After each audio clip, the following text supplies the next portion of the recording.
what happened?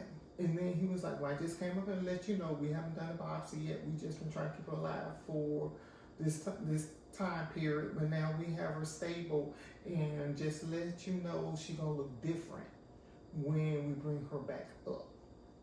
When she come back up, she will be on life support.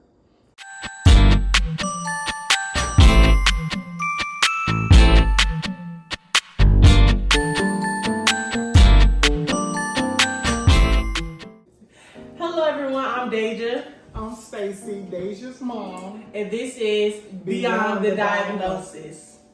Today we're going to speak to you about childhood cancer awareness, how it affects the family, how it affects the parent, and Deja will speak to you all how it affects the child.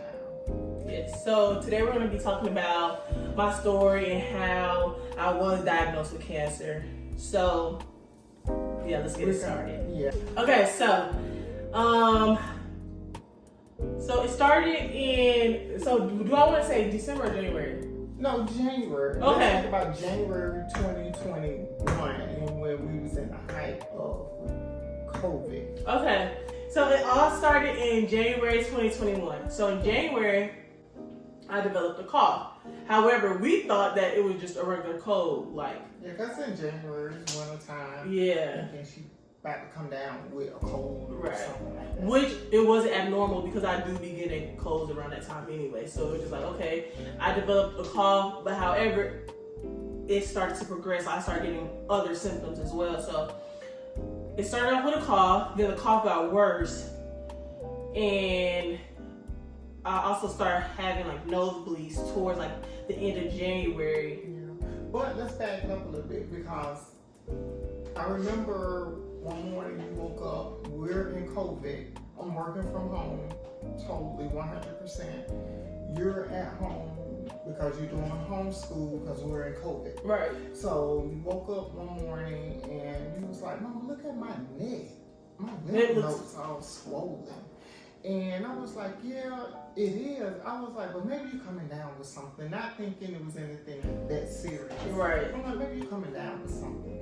And then, you know, she had a little cough. And normally when you get a cough, your cough lasts you for a couple of weeks or whatever. Mm-hmm. But then I gave her some cough medicine and it still didn't help. You still had this cough. And I'm like, what the hell? Why you got this cough, but you don't have a stuffy nose or runny Nothing like nose that. or congested, anything like that? So then from there, from the swollen lymph nodes, then this thing I know a couple days later, you was like, Mama woke up one morning and you started having a nosebleed. But the nosebleed thing, it was like, because every now and then, during the winter time, dry heat, your nose may start bleeding a little bit. So it was like, okay, It's just normal. yeah. But then when she was like, Mama, I'm coughing up blood clots, and then that's when I was like, what the hell? Mm-hmm. I told my boss, my manager, I got to go because my baby nose bleeding, blood clots. Bye, I got to go. So, and that's when I was like, I took a picture of cause all that blood. And Yeah, so it wasn't like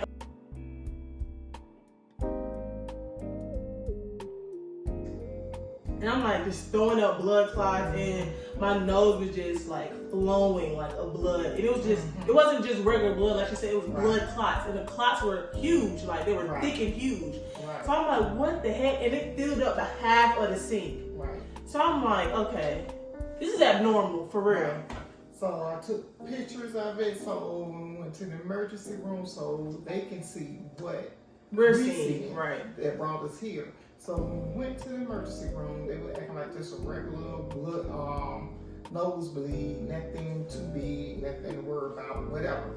So I'm like, okay, told them about the other symptoms, about the cough, about the lymph nodes and stuff, but it was like, this, I guess when they took off vitals and stuff, everything looked normal, so it was like just a regular nosebleed. So took them for their word and just came on back home. Yeah, they said I just had like regular allergies and they just sent me home with some nasal spray, and we were just like, okay. Right. But we kind of didn't believe though, because it's just like, Right. that Right. can't be a cold or just regular allergies. Like throwing up blood clots and Right. bleeding out blood clots from my nose. Right. So we just like, okay, we just gonna see what it is. We're gonna use the nasal spray, go with it. Right. And then fast forward. So basketball senior night was February 5th, and I had to do my senior solo cheer or whatever in front of everybody in the gym. So that was that. But however, let's back up. So it was the day of my senior night. Basketball senior night. I just parked. I just parked in the parking lot in the back of the gym, and I'm running to the gym because I think I was running behind. So I ran to the gym door. But y'all, when I tell y'all I was so out of breath, like it was ridiculous. Like I was always in shape in high school, like throughout my whole life. So it was just like, okay, well I'm out of breath. Like I was out of breath to the point where I was like on my knees like this, breathing hard at the gym door. So that was that. So I'm like, okay, that's weird. So then that's that. The game started going on. I'm cheering. I'm out of breath. I, stick it through or whatever, but I'm out of breath. And I couldn't cheer no more. Like nothing was coming out no more. Like my voice was completely gone. And I'm like, what's going on? Because I never lose my voice. I never lost my voice before. So I was just like, okay, this is weird.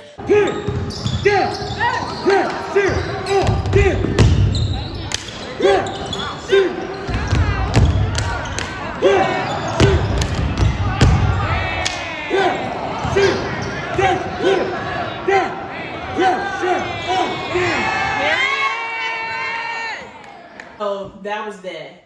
So then after that, We had another, probably a week later or something like that, we had another nosebleed situation. I remember that was on Valentine's Day that night. oh yes, y'all were supposed to go to a concert or something like that. No, yeah, we went out. We went out. Y'all didn't go out. Y'all was about to go out. So this is what y'all was going to a concert. It was around Valentine's Day week. I don't know if it was on the day. No, it was on the day, Yeah, wasn't it it? was It was. So it was on Valentine's Day. They was going out. I'm gonna insert some clip right here because they was looking good. But so yes, so I had Tamia over here. Me and Tamia was over here. We was doing TikTok and stuff like that. And I was so out of breath and I was coughing. And Tamia, me and Tamia just think it's so funny over there. I don't know why. But then my nose started bleeding out of nowhere. So me and Tamia ran upstairs, and Tamia just saw like my nose. I'm throwing up blood clots. My nose was bleeding blood clots out of it. My eyes start bleeding because the nasal and the eyes are connected. So it was just like blood coming down my eyes. It was everywhere. So I'm like, oh my god. So my parents saw it because I was in my parents' bathroom as well, and I was showing them and all that stuff. And they was like, what the? Right. Like once the blood started coming out my eyes, I'm like, okay, no, this is crazy. We took you to the emergency room again, and they wouldn't allow both of us to stay, me and your dad. So your dad stayed. I came back home, and again they talking about this nosebleed stuff, whatever. Like it's just regular average. No blood work, no X-rays, no type of test. But then, after that, you were still having symptoms and stuff, and you couldn't breathe, you couldn't sleep, you wasn't sleeping. Said So after that, so I think, no, it wasn't even a week later. It was all after this, cause we're still in February. I wasn't sleeping at this point. I wasn't sleeping at this point. At this point, I'm sleep deprived because I'm not sleeping. It's been 3 days. I hadn't been to sleep.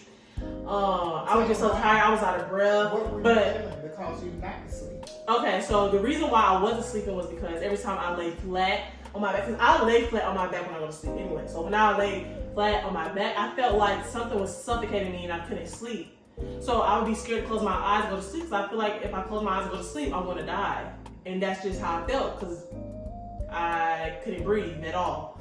So I told my mom to sleep with me. So it's been the second day, I was like, Mom, can you sleep with me? Because I think something wrong. I can't go to sleep. I have shortness of breath. And I feel like something's suffocating me. So we went to sleep. Well, I didn't go to sleep. Well, now let's go back some because we went to ER twice, and they said the regular nosebleed stuff, whatever. Then, a couple days later, you couldn't breathe again, You couldn't breathe. Your face was all swollen. We took you to urgent care. I was like, I don't trust this hospital thing. They not doing what they're supposed to do, following up as I felt like they needed to on her health. So I took her to urgent care. Because her face was all swollen, couldn't hardly breathe. So when I took her to urgent care, and that's when it was like, oh, it looks like she's allergic to something. So then they gave you a steroid pack to take for a week. So you started a steroid pack, and once you started a steroid pack, you said you started feeling a little better and stuff. So you took those for a couple of days, and you actually finished the pack. So by this time it's like Wednesday, and you still, and I think that that Thursday, you woke up, your face all swollen and stuff. And I'm like, wait a minute, something ain't right. You take me steroid pack, something that is not right. So it can't be allergies. That's why I took you to your pediatrician. I said, okay, I'm gonna take you to a pediatrician to see. So when we took you to your pediatrician, that's when they weighed you. And when they weighed you, you was like 15 pounds slimmer. And I'm like, what the hell? And so this really ain't right. You lose 15 pounds in 2 weeks, and that's why I expressed to the doctor. And and they took some blood work. They were like, well, her white cells, her blood work look good, this, that, and this. I'm still like, something is not right. Something wrong. So they basically sent me back home as well, because it's like, nothing is abnormal but my weight loss. Because like you said, I did lose 15 pounds in 2 weeks, in the span of 2 weeks. So I still have this cough, like everything is still happening, but it's just getting worse because my lymph nodes started getting big. It's like stiff. My face kept getting swollen. Right. So it's just it is what it is. So you're not sleeping. And I'm not sleeping. Thursday, so then that Friday, I'm like, Deja, I'm sleeping with you tonight because you still not sleeping. And I'm like, baby, you got to sleep. So I'm like, I'm gonna sleep with you tonight to see what's going on with you. Right. So then, so she's in the bed with me and her in the bed, and I'm trying because my mom keep begging me like, Dave, you have to go to sleep. You have to go to sleep because I'm sleep deprived at this point. So it's like I'm tired. I look tired, but it's like I'm not going to sleep. And I kept telling her, Mom, I can't go to sleep because every time I lay back, I feel like something suffocating me, and I keep like popping up and getting up. I'm like, straight up. Yeah, I would pop straight up. Even I would try when you was by me. I was trying for 1 second, but like she said, I just popped straight up. Right. So I thought something was suffocating me. So then, like you said, I would my mom told me to sleep on my chest and let's see how that feels. And it felt a little better, but I still feel like something is suffocating me. But not as much as I felt like something was suffocating me when I was laying on my back. When I was laying on my back, it was completely worse. So I'm like, no, I ain't going to sleep. I ain't going to sleep. So then I told Deja, just lay on my shoulder, on my chest, and how does that feel? Then you was like, feel okay, but I'm just uncomfortable. So at this point, I'm like, just praying to God and telling God, asking him to be in the doctors and the nurses where I'm gonna take her to the emergency room because they have turned us back around with no results. And I'm just praying and asking God to, work in the doctors and the nurses when we go to this emergency room. And God at the same time was telling me, Stacey, she needs to go to chore. Take her to chore. But then I was like, God, I don't know if she's gonna make it to chore. I'm not questioning you, but I just don't feel like she'll make it to chore. With her breathing, I don't believe she'll make it. So then I told Deja, I was like, look, I'm gonna take you to this emergency room. I'm gonna let them stabilize your breathing because I don't have any faith in them. So after we leave, I said, after they stabilize your breathing, I'm gonna take you to chore because that's what God's telling me you need to be at chore. So I was like, once they stabilize you, that's where we're gonna go. So once we got to the emergency room. Hold on, wait. You didn't say. So let's back up. So when the sun rose or whatever, that night that my mom was sleeping with me, my face was swollen shut. Mm-hmm. My lymph nodes were swollen. Like if you feel it was just so stiff and like fat. My lymph nodes were just swollen, very swollen, and then my mom told my dad to come in the room so he could see this. So my face was just terrible. My neck was terrible. And my mom was like, Dad, take a picture of your face. So when we go to CHOA, you can show the doctors what we're seeing or whatever. So I did that, and that's when we went to the emergency room right after that. And when we went, they was gonna turn me right back around and just say like it's just allergies.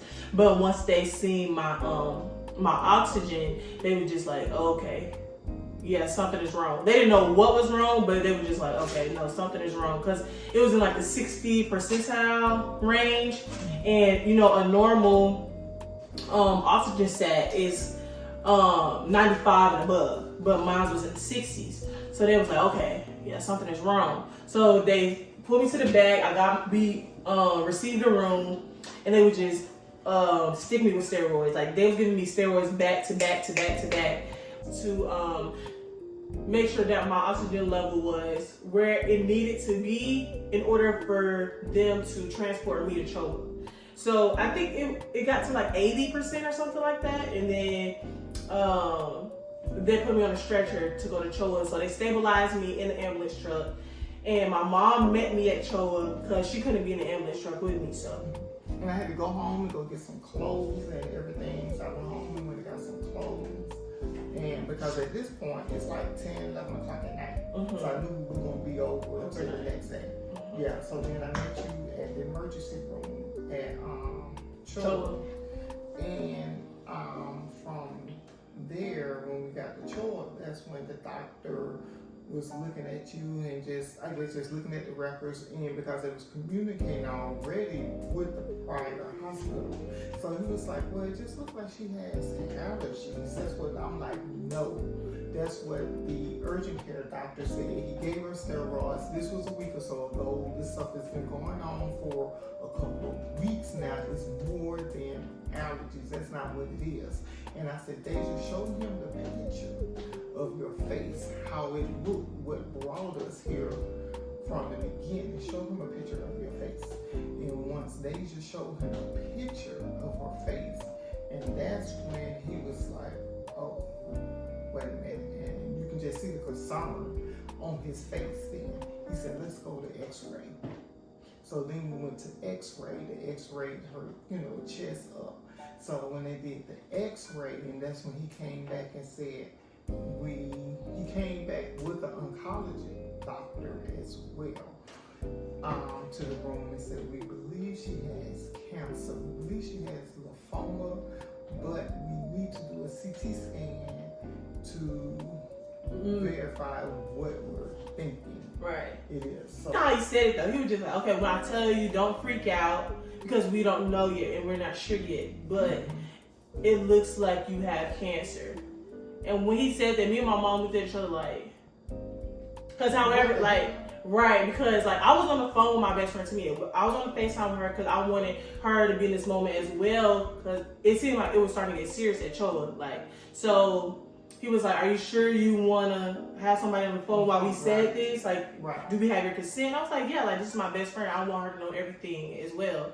So then that's when he said, okay, don't freak out, but it looks like you have cancer, but we don't know for sure yet. So we're gonna, And so, and as we're going through all of this stuff, I'm calling my husband, letting him know step by step what's going on, and we still at first, weren't thinking, it was something this serious, but we knew it was something, but not thinking it was something this serious. So once they told me, she has cancer, we're going to go take her for a scan. I called my husband, let him know everything, what was going on. He was on his way down, meet us at the hospital. So then from there, did CT scan, and that's when they confirmed. They came back to the room after the CT scan with the chaplain, the oncologist, and the ER doctor came and confirmed it was cancer. So from that point, I left out the room. I freaked out and cried and just prayed and just, oh God, I knew we wasn't exempt from this, and just asked him to give us strength to endure whatever this journey looks like. And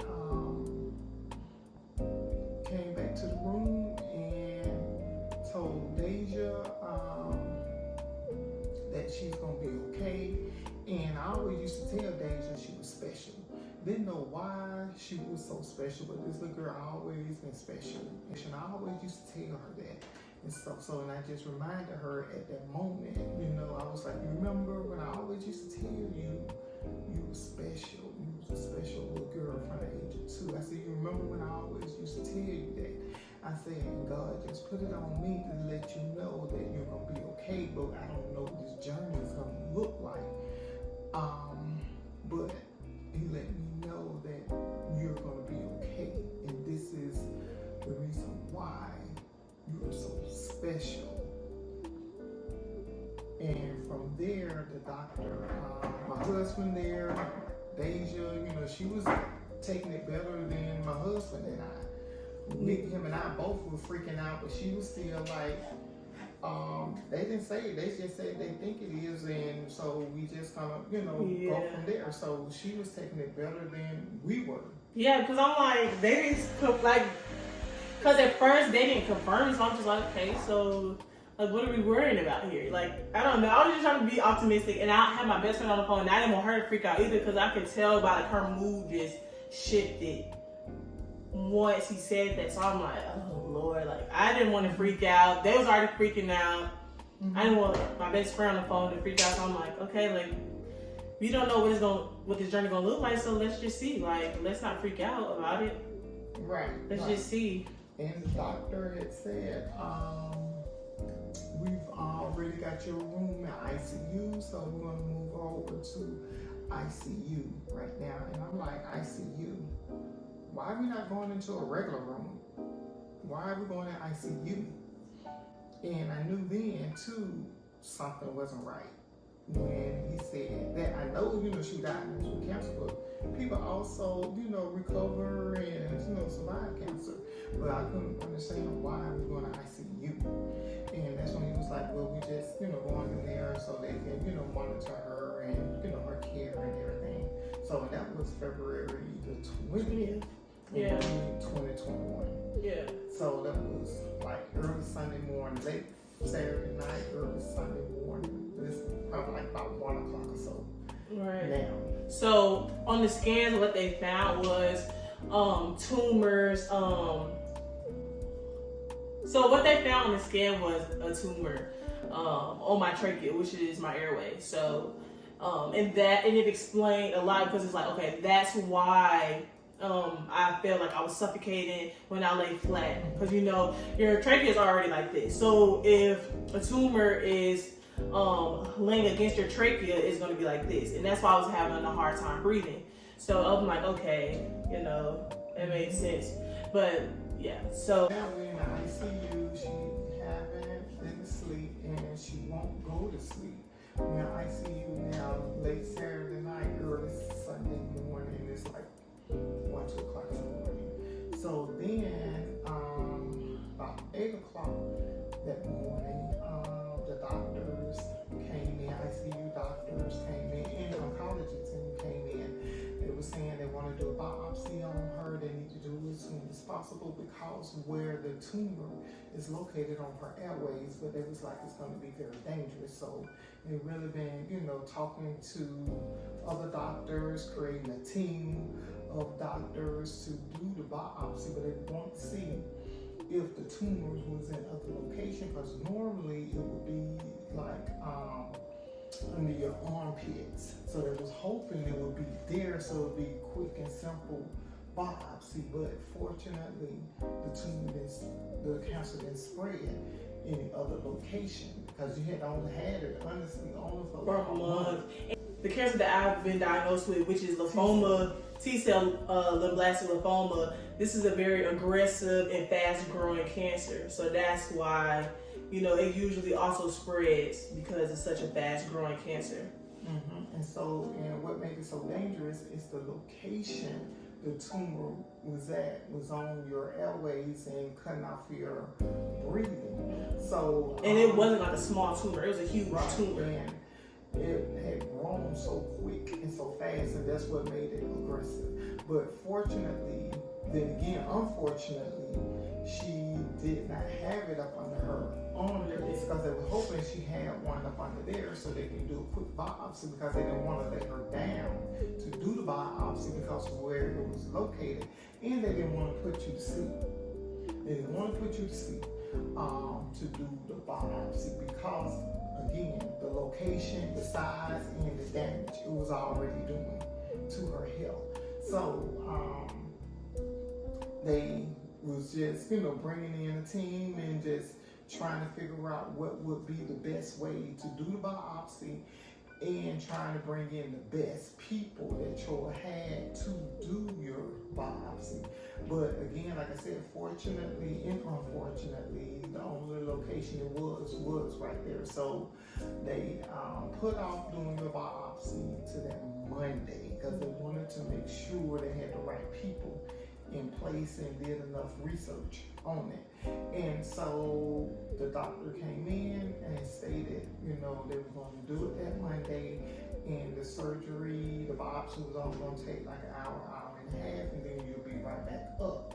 So but they did warn us the location of it was dangerous. And that's why they didn't do it Sunday, because they wanted to make sure they had enough, they had the right people, the team, to do it. So like we said before, like I've always been healthy, so this is my first incident, this is my first surgery ever, so I'm like, I really wasn't scared, because I'm like, I'm gonna be okay. Like, I didn't really know the ins and outs of what was really happening, because the severity of it. Yeah, because this is our first time ever going through something so serious in life, so it was just like, okay, medical situations and stuff, and your brothers, been totally healthy, so we never had a kid that was unhealthy and went through medical issues. Yeah, so like even when they was pushing me, so now like they pushing me into surgery, and like they hyping me up, like because they even said they didn't even put her just all the way under. They only first of all, I'm gonna get back to, they said it's just gonna be an hour and a half tops. They'll bring her back up. So they took her down. We went down with her. Then we kissed her and stuff. Prayed over me. And just put in God's hand and went back up. So then at this point, 2 hours had gone past and Deja wasn't back. And that's when my husband and I, started getting a bit concerned. Because I'm thinking it's just going to be something simple, biopsy, take a clip of the tumor, sew her back up, and, bring her back. So about 2 hours passed. At this time, it's like 2.5 hours. The doctor came back up. Head doctor of ICU that was over her procedure and everything. He came back up and he was we've been down there just trying to keep her alive. We haven't done the biopsy yet. And my husband and I was looking like, what do you mean? I don't understand. This is supposed to just be a biopsy, not no major surgery or anything like that. So what you mean you just been trying to keep her alive? What does that mean? What happened?